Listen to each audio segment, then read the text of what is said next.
লজ্জা। দেখলে তোমার মা আজকে কি সিনটাই না ক্রিয়েট করলো। ইস, কোনো মানে হয়? এইসব 5 স্টার হোটেলে ডিনার করতে কেউ কখনো নিয়ে যায় ওই রকম একটা ইলিটারেট মহিলাকে? রাগে গজগজ করতে করতে কথাগুলো বলল মল্লিকা। আজকে পারদ খুব চড়েছে। পার্থ তাই মিনমিন করে উত্তর দিল, আমি কি করব? তাতান জেদ করলো বলেই তো নিয়ে যেতে হলো। আফটার অল আজ ওর বার্থডে। কথাটা শুনে মল্লিকার পারদ আরও চলল, সঙ্গে গলার রেঞ্জও। What do you mean? এখন যদি জন্মদিনে তোমার ছেলে বলে, বাবা যাও গিয়ে গঙ্গায় ঝাঁপ দাও, তুমি দিয়ে দেবে? প্রশ্নটা শুনে নীরবতা পালন করা ছাড়া আর কিছুই করা ছিল না পার্থর। তবে মল্লিকা আর নীরব থাকলো না, বলেই চলল, কি করতে যে বাবা মায়ের কথা না শুনে তোমার মতো একটা অচপাড়া গায়ের ছেলেকে বিয়ে করলাম কে জানে। লোকে এমনি এমনি তো বলে না ফ্যামিলি কালচার ক্লাসের কথা। কারণ আছে, আজ বুঝছি। তোমার মতো একজন এত বড় গাইনোকোলজিস্টের মাঝে এ ফর অ্যাপেলও জানে না, সেটা কেউ বাইরে থেকে দেখে বুঝবে? ইস, আজকের পার্টিতে আমার সব অফিস কলিগস, কলেজ ফ্রেন্ডস, রিলেটিভসরা এসেছিল। কি ভাবলো আমাদের ব্যাপারে? I felt so insulted. এক নিঃশ্বাসে কথাগুলো বলে এবার থামলো দম নেবার জন্য। তখনই ঘরের দরজায় টোকা। ভাঙা গলায় খুব আস্তে সে জিজ্ঞেস করলো, বাবু আসবো? এতক্ষণ যার জন্য বাবুকে ফ্যামিলিয়ার ক্লাস নিয়ে এত কথা শুনতে হলো, সেই মহিলাকে হঠাৎ চোখের সামনে দেখে বাবুরও মাথাটায় আগুন জ্বলে উঠল। বেশ দাঁত মুখ খিচিয়েই ডক্টর পার্থ বসু তার মাকে বলে উঠল, এত সব ব্যাপারে ন্যাকামি কেন করো বুঝতে পারি না। চলেই তো এসেছো ঘরের মধ্যে, এখন পারমিশন নেওয়ার কি কোনো মানে আছে? ওহ সরি, তুমি তো আবার পারমিশনেরও মানে বুঝবে না। বলছি, অনুমতি নেওয়ার কি কোনো দরকার আছে? কথাটা শুনে দরজার ওপারে থাকা মহিলা থতমত খেয়ে গেল। তারপর কোনো মতে কথা সাজিয়ে আমতা আমতা করে বলল, না আসলে প্রেশারের ওষুধটা শেষ হয়ে গেছে, 2 দিন হলো। তুই কি একটু এনে দিতে পারবি? পারবো না, কি করবে? অ্যান্ড আই ডোন্ট থিঙ্ক যে তুমি এত সহজে পরলোকে যাবে। আমার লাইফটাকে হেল না করে তোমার তো পরলোকে যাওয়া হচ্ছে না। কথাটা শুনে মল্লিকা বলে উঠল, থাক পার্থ, আমাকে শুনিয়ে আর মাকে শাসন করতে হবে না। যতটা ইনসাল্ট হওয়ার তা তো হয়েই গেছে ওনাকে পার্টিতে নিয়ে গিয়ে। এখন বাড়িতে এসে এই সিন ক্রিয়েট আর পোষাচ্ছে না। এরপর আর মল্লিকা ওই ঘরে থাকলো না, পাশের ঘরে চলে গেল। পার্থ বুঝলো এটা ওর পানিশমেন্ট। এই ঝামেলা, পাশের ঘরে শোয়া, দরকার ছাড়া কথা না বলা চলবে প্রায় 7 দিন। ব্যাপারটা ভেবেই আবার ছড়ানো ছেটানো রাগটা এসে জমা হলো দরজার ওপারে দাঁড়িয়ে থাকা মায়ের ওপর। সব তোমার জন্য হলো। বোঝো না যে তুমি আমাদের সোসাইটিতে মেশার মতন মানুষ না? আমি বললাম আর তুমি নাচতে নাচতে চলে গেলে হ্যাংলার মতন। তুমি তো তাতানকে মিথ্যে বলতে পারতে যে তোমার শরীর খারাপ, তাহলেই তাতান আর জেদ করতো না। কিন্তু না, সবসময় আমাকে সব জায়গায় লজ্জা দিতেই হবে। জাস্ট কিছু বলার নেই। কোনো পজ না নিয়ে কথাগুলো বলেই পার্থ ধাম করে মায়ের মুখের ওপর দরজাটা বন্ধ করে দিল। মলিনা দেবী হঠাৎ চারিদিকটা ঝাপসা হয়ে গেল। চোখে বড্ড জল জমেছে। সত্যিই কি উনি হ্যাংলা? প্রশ্নগুলো বারবার মনে ভিড় করতে লাগলো। জন্মদিনে নাতির মুখের ওপর না বলতে পারেনি, মিথ্যে কথাগুলো সাজিয়ে গুছিয়ে মুখের ওপর বলতে পারেনি, তাই উনি হ্যাংলা? প্রশ্নগুলো বারবার মনে ভিড় করতে লাগলো। আর চোখে ভেসে উঠতে লাগলো পার্টিতে আসা লোকগুলোর হাসি হাসি মুখ। সবাই হাসছিল ওনাকে দেখে, মজা নিচ্ছিল একজন গাইয়ার। আসলে সেদিন পার্টিতে সব কন্টিনেন্টাল ডিশ হয়েছিল, পাস্তা, পিৎজা, নুডলস, পনির পাসিন্দা, এইসব। যেসব খাবার চোখে দেখা তো দূরে থাক, নামও শোনেনি কখনো মলিনা দেবী। তাই বৌমা যখন তার হাই ক্লাস সোসাইটির ফ্রেন্ডসদের সঙ্গে হাই হ্যালো করছিল, তখন মলিনা দেবী সকলের সামনেই বৌমাকে প্রশ্ন করে ফেললেন, বৌমা বলছিলাম কি, বেগুন ভাজা, ডাল এইসব কিছু হয়নি? ওইসব কি সাজানো আছে টেবিলে? ওগুলো লোকে খেতে পারে নাকি? ব্যাস, কথাটা শুনেই মল্লিকার মুখ লাল লজ্জায়। আশেপাশের সবাই তো যেন লাফটার শো দেখার মতো হো হো করে হেসে উঠল। পাশে দাঁড়িয়ে থাকা একজন মহিলা হাসি মুখেই বলে উঠল, aunty, are you out of your mind? আপনি কি বলছেন এইসব? মলিনা দেবী বোকার মতন মুখ করে আর একটা প্রশ্ন করে ফেলল। আংটি? মা, তুমি আমাকে আংটি বলে কেন ডাকছো? আমি তো তোমার মাসিমা হই।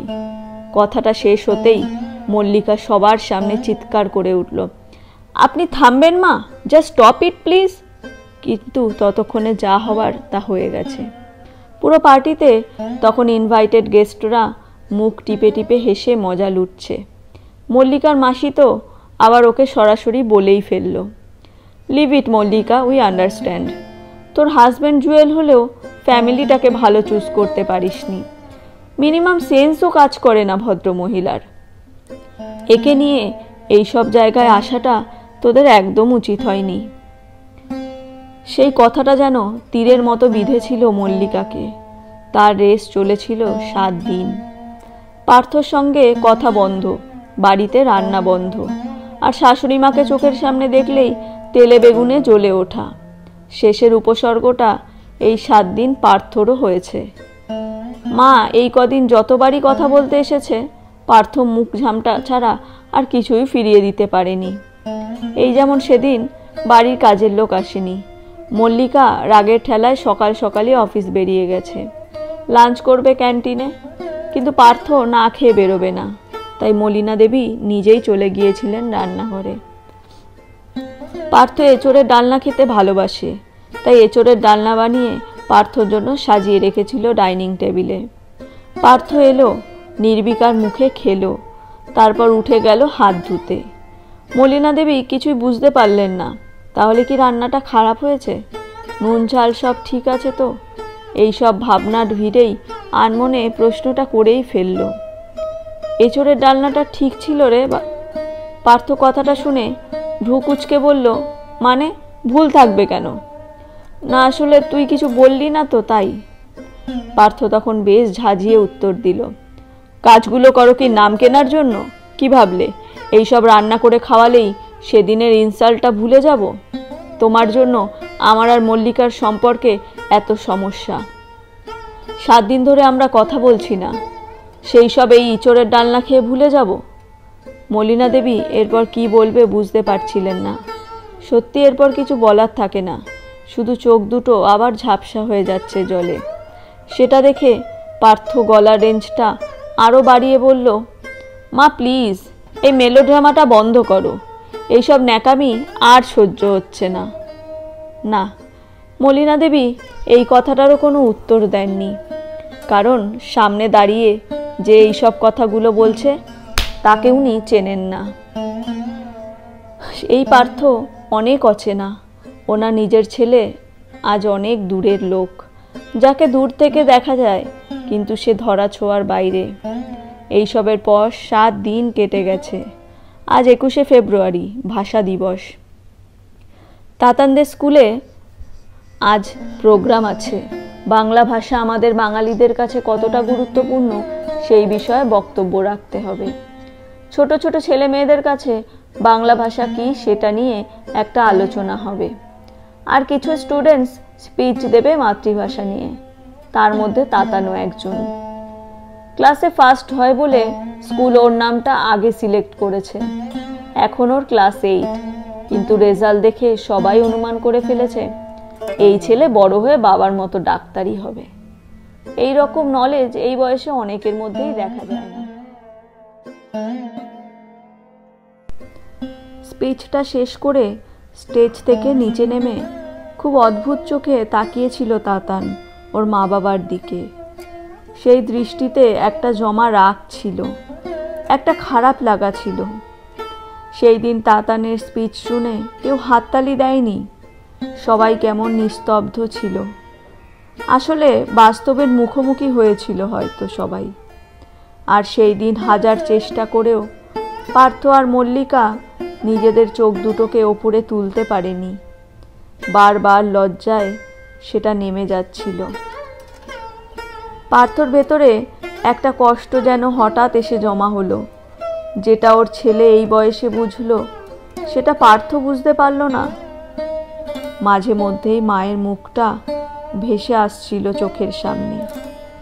সত্যিই তো মা কি সুন্দর গান গাইতো, কত সুন্দর সুর ছিল মায়ের গলায়। মা তো ওকেও রূপকথার গল্প শোনাতো। আর আজ মায়ের সাথে 2 মিনিট বসে কথাও বলে না। কি করে কবে যে ওর মা ওর কাছে লজ্জা হয়ে গেল, পার্থ সেটা বুঝতেও পারল না। এই সব ভাবতে ভাবতেই গাড়িটা ফ্ল্যাটের সামনে এসে দাঁড়ালো।